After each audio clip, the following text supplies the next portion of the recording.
ఈరోజు గౌస్నగర్లో 27వ డివిజన్ గౌస్నగర్లో కొన్ని సమస్యలపైన మేము మరియు అమానుల్లా అలాగే బుల్లెట్ నూరు ముగ్గురు కలిసి పరిశీలించడం జరిగింది.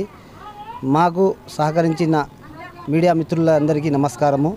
ఈరోజు గౌస్నగర్లో దాదాపుగా 40 సంవత్సరాల నుంచి అభివృద్ధి కుంటిపడి చాలా వెనుకబడి ఉన్నది. ఎందుకు మనం ఈరోజు మీడియా ముఖంగా మా గౌస్నగర్ సమస్యలను వివరిస్తున్నామంటే, కడప తొలి మహిళ, చరిత్ర తిరగరాసిన, అలాగే ఫైర్ బ్రాండ్ అయినటువంటి కడప నగర సభ్యురాలైన ఆర్ మాధవిరెడ్డి గారు రేపు జరగబోయే మన సర్వసభ్య సమావేశానికి అఫీషియల్ మెంబర్గా ఆమె పోతున్నది. ఆమె పోయిన వల్ల మనకి ఏదో న్యాయం జరుగుతుందని ఆశాభావంతో ఈరోజు గౌస్నగర్లో ఉండే సమస్యలను మేము వివరించడం జరుగుతుంది. మరీ ముఖ్యంగా పెద్ద సమస్య ఏమిటంటే, గౌస్నగర్లో ఇక్కడ ఉండే హిందూ శ్మశానం గోడ పగిలి దాదాపుగా 30 సంవత్సరాలు అయింది. ఆల్రెడీ ఇదంతా గోడ చుట్టూ అంతా కట్టినారు. కానీ వైసీపీ వాళ్ళు కొంతమంది ఇక్కడ మా మీద కక్ష పెట్టి ఇక్కడ వరకు ఆపేసినారు. ఎందుకయ్యా అంటే, ఇది భూభాగము ఇదంతా ఉంది అని వాళ్ళు కోర్టులో వేసి మనకి చాలా చిత్రహింసలు చేస్తున్నారు.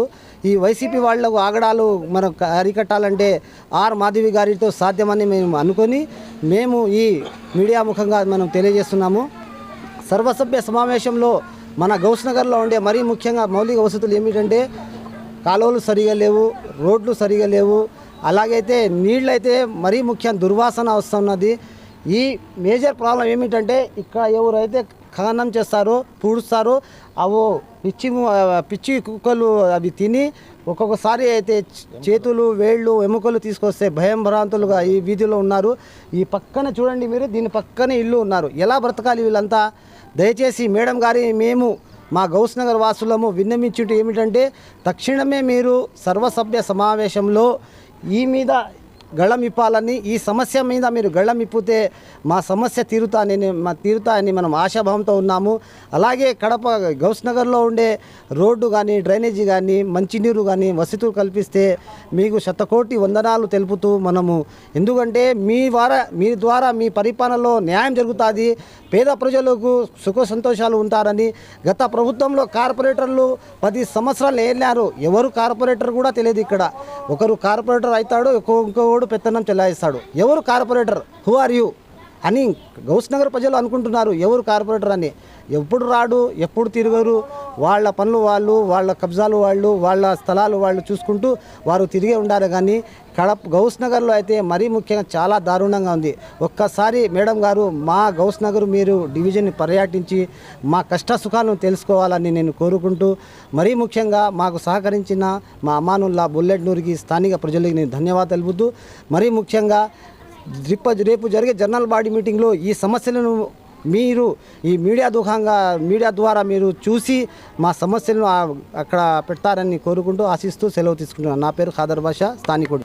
లేదు సార్, నేను వచ్చి 40 ఏళ్ళు పైన అయిపోయింది. ఈ రోడ్డు వేసేవాళ్ళు లేరు, గోడ కట్టేవాళ్ళు లేరు. ఆ కుక్కలన్నీ ఇట్లా వచ్చాయి. వానకు ఈగలు అన్నీ చూడు ఎట్లున్నాయో. పిల్లలు మేము సత్తానం సార్. 40 ఉప్పర్ అయిపోయింది నేను ఇక్కడికి వచ్చి. ఏం మంచి ఏం చెడ్డేమని అడిగేవాడే నాదులు లేడు, మాకు దిక్కే లేడు. చచ్చిపోతాను ఈగలతో, దోమలతో. 5 సంవత్సరాల నుంచి ఈ వీధిలో ఏం లేదు, 40 ఏళ్ళు అయిపోయింది నేను ఇక్కడికి వచ్చి. ఇదే నా ఇండ్లు. 40 ఏళ్ళు ఉప్పర్ అయిపోయింది. మొన్న అనుకునేవాడు అందరూ వీడొస్తాడు వాడొస్తాడు నేను కొనిపోతారు. ఇద్దో అంటారు, పోతారు. నువ్వన్నారు అంతా కరెంట్ మా మీద ఆ గోడ రొంత రోడ్డు రొంత చాలు తల్లి. శ్మశానం కాడ ఉండేది గోడ తల్లి. నీళ్ళన్నీ ఇట్లా వస్తున్నాయి తల్లి. ఆ శ్మశానంలోటి కూడా నీళ్ళు. కుక్కలు గౌస్నగర్ మా శ్మశానం కాడ ఉండే రోడ్డు తల్లి.